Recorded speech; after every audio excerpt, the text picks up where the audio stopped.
क्या कभी आपने महसूस किया है कि आपको यूरिन का सेंसेशन आया और आपको एकदम वॉशरूम के लिए रश करना पड़े?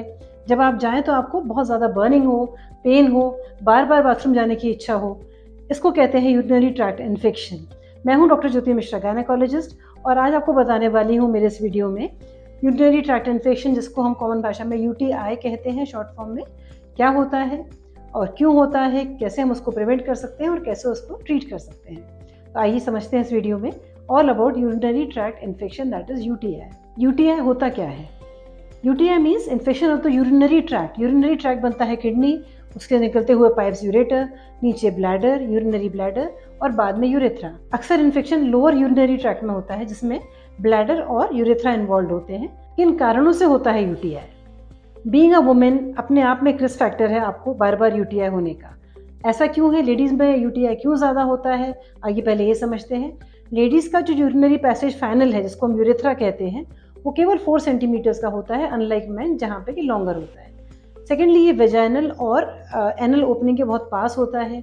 Repeated intercourse, menses, child birth और हार्मोनल चेंजेस, इन सभी के कारण यूरिन का इन्फेक्शन लेडीज़ में कहीं ज़्यादा पाया जाता है अगर हम कंपेयर करें मेल्स से। लेडीज़ में भी 2 एज ग्रुप्स होते हैं। एक तो यंग एज, जब सेक्सुअल एक्टिविटी काफ़ी ज़्यादा होती है। Second common age group is elderly women, जिनका मीनोपॉज हो चुका है या नियरिंग मीनोपॉज है, क्योंकि इस समय आपके हार्मोन्स कम हो रहे होते हैं। ईस्ट्रोजन हार्मोन, जो कि एक प्रोटेक्शन देता है अगेंस्ट यूटीआई, वो इस समय कम होने लगता है। इसलिए एल्डरली और जो मीनोपॉज के नज़दीक वेमेन है, उनमें यूटीआई होने का चांस ज़्यादा है। दूसरा कॉमन ग्रुप है डायबिटिक वेमेन। डायबिटिक, क्योंकि उनकी शुगर्स अनकंट्रोल रहती हैं, तो उनको यूटीआई ज़्यादा चांस है। और जो वेमेन इम्यूनो कॉम्प्रोमाइज्ड है, मेन या वेमेन जिनकी इम्यूनिटी सप्रेस्ड है, उनमें भी यूटीआई बार बार होने का चांस है। थर्डली, अगर आपके कोई एनाटॉमिकल वेरिएशंस है, शरीर की बनावट में कुछ डिफरेंट है, तो भी आपको यूटीआई की प्रोबेबिलिटी ज़्यादा हो सकती है। And last but not the least, आपकी लाइफस्टाइल कैसी है? क्या आप यूरिन बहुत देर तक होल्ड करती हैं? ऐसी जगह आपको नहीं मिलती जहाँ वॉशरूम जा सके? ऐसे पेशेंट्स में भी यूटीआई होने की प्रोबेबिलिटी बढ़ जाती है। एक और कॉमन टाइम जब यूटीआई पाया जाता है, वो है आफ्टर सर्जरीज। सर्जरी के टाइम एक तो आप पानी वानी नहीं पीते, इसलिए आप डिहाइड्रेट हो जाते हैं। एंड सेकेंड थिंग इज, आपको कैथेटराइज किया जाता है। ऑल्दो सारे हॉस्पिटल सारे प्रिकॉशंस लेते हैं कि फोलिस कैथेटर जब डालें, पूरे स्टेराइल टेक्निक से डालें, फिर भी पेशेंट्स को पॉसिबल है कि यूटीआई हो जाए आफ्टर सर्जरी। अब इसके लक्षण क्या हैं, सिम्टम्स क्या हैं यूटीआई के? पहली चीज़ जो कॉमनली पेशेंट्स कहते हैं, फ्रीक्वेंसी, मतलब मुझे बहुत जल्दी जल्दी वॉशरूम जाना पड़ता है। सेकेंड इज अर्जेंसी, मतलब जब आपको सेंसेशन है, आपको एकदम रश करना पड़ता है वॉशरूम के लिए। यूरिन पास करते टाइम पेन होता है। यूरिन पास करने के एंड में भी कई बार आपको पेन हो सकता है। आप कहेंगे जब खत्म हो रहा होता है तब मुझे पेन बहुत ज़ोर से होता है। जो नीचे वाली बोन है उसके ऊपर, इसको हम प्यूबिक बोन कहते हैं, वहाँ पे। या यूरिन में ब्लड आ रहा है, पिंकिश डिस्कलरेशन है, या फ्रॉथी यूरिन आ रही है, झाग वाली यूरिन आ रही है, या उसमें बहुत ही अनप्लेजेंट डिफरेंट काइंड की स्मेल्स है।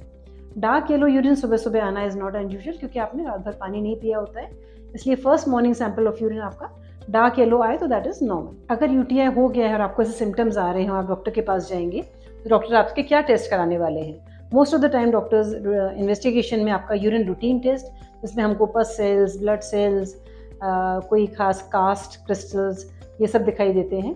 दूसरा होता है यूरिन कल्चर, जिससे हम जान पाएंगे अगर कोई ऑर्गेनिज्म है, बैक्टीरिया है, तो कौन से एंटीबायोटिक को सबसे ज़्यादा सेंसिटिव है, कौन सी एंटीबायोटिक अच्छा असर करेगी। कभी कभी हम लोग को अल्ट्रासाउंड भी कराना पड़ता है, जिसको कहते हैं KUB, किडनी यूरेटर ब्लैडर का अल्ट्रासाउंड, जो कि पूरा यूरिनरी ट्रैक्ट हमको दिखाता है। ट्रीटमेंट ऑफ यूटीआई, सबसे पहली जो सलाह हम देते हैं मरीजों को, that is to drink lots of water. Hydrate करें अपने आप को, plain water, coconut water, juices जो आपको पसंद है वो लें। ऐसे में क्रैनबेरी जूसेस काफ़ी हेल्प करते हैं। दूसरा होता है आपको पेन रिलीफ, क्योंकि आपको बार बार वॉशरूम जाने में दर्द हो रहा है, तो we give some antispasmodic pain killers. And third होता है एंटीबायोटिक्स। एंटीबायोटिक्स अक्सर हम कल्चर के बाद देते हैं। अगर पेशेंट की तकलीफ बहुत ज़्यादा है और हम कल्चर रिपोर्ट का वेट नहीं कर सकते, तो हम कभी कभी ब्रॉड स्पेक्ट्रम कॉमन एंटीबायोटिक्स जो कि यूटीआई में दी जाती हैं वो देते हैं, क्योंकि हमको मालूम है मोस्ट कॉमनली जो ऑर्गेनिज्म आता है दैट इज़ E. coli। तो वो हम तभी देते हैं जब पेशेंट इतना ज़्यादा सिम्टोमेटिक है, वो 2-3 दिन कल्चर की रिपोर्ट का वेट नहीं कर सकता। अब ऐसा क्या करें कि आपको यूटीआई ना हो? प्रिवेंशन ऑफ यूटीआई कैसे करें? अपने आप को वेल हाइड्रेटेड रखें। आपका जो भी वाटर इनटेक है उसको 1.5 से 2 लीटर उसमें एक्स्ट्रा ऐड करें। अगर आपको शुरुआती सिम्टम्स भी लग रहे हैं, इसी से mostly common infection wash out हो जाते हैं और आपकी प्रॉब्लम ठीक हो जाती है सिंपली पानी पीने से। अगर आप सेक्सुअली एक्टिव एज ग्रुप में हैं, तो स्पर्मिसाइडल एजेंट्स, कई बार कॉन्डोम का मटीरियल या पेशेंट उसके साथ जो जेल्स यूज़ करते हैं, उनसे भी पेशेंट को यूटीआई बार बार होने का डर रहता है, तो avoid using any chemicals in that area.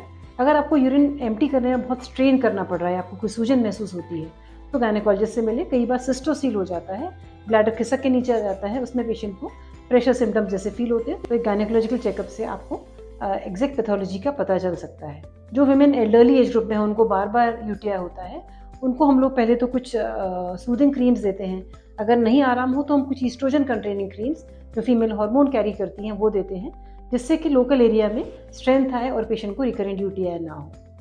Last but not the least, cranberry juice help करता है आपको रिकरेंट यूटीआई से बचाने में। एक और आपको टिप देना चाहूँगी, अगर आप पब्लिक प्लेसेस पे हैं तो make sure the seat is clean.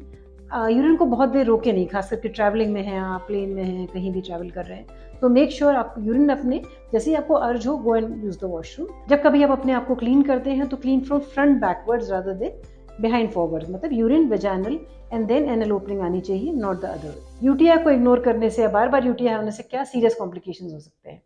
अगर ये किडनी की तरफ जाएगा और इन्फेक्शन करेगा वही ऑर्गेनिज्म, तो पाइलोनेफ्राइटिस मतलब किडनी में पस पड़ जाना हो सकता है, किडनी में डैमेज हो सकती है। सेकेंड पॉसिबिलिटी सिस्टाइटिस, मतलब ब्लैडर में इन्फ्लेमेशन होना। इससे आपको बार बार यही इरिटेशन वाली फीलिंग और यूरिन के एंड में दर्द होने वाली चीज़ होती रहेगी। अगर ज़्यादा रहेगी तो ब्लैडर में प्रॉब्लम। अगर पेशेंट को हाई ग्रेड फीवर भी आ रहा है यूटीआई के साथ और ब्लड में इन्फेक्शन के साइंस नज़र आ रहे हैं, ऐसे में सेप्सिस होने की संभावना है। ब्लड में इन्फेक्शन फैलने से पेशेंट की जान को खतरा भी हो सकता है। आज हमने वीडियो में बात की causes, symptoms, prevention and treatment of urinary tract infection. अगर आपको इन बताए हुए कोई भी लक्षण नजर आते हैं तो अपने डॉक्टर से मिलें, यूरिन टेस्ट अर्ली ही करा लें, जिससे कि आपका सही इलाज हो सके। अगर आपको मेरा वीडियो पसंद आया है, उसको लाइक एंड शेयर करें and don't forget to subscribe my channel. Good bye and take care.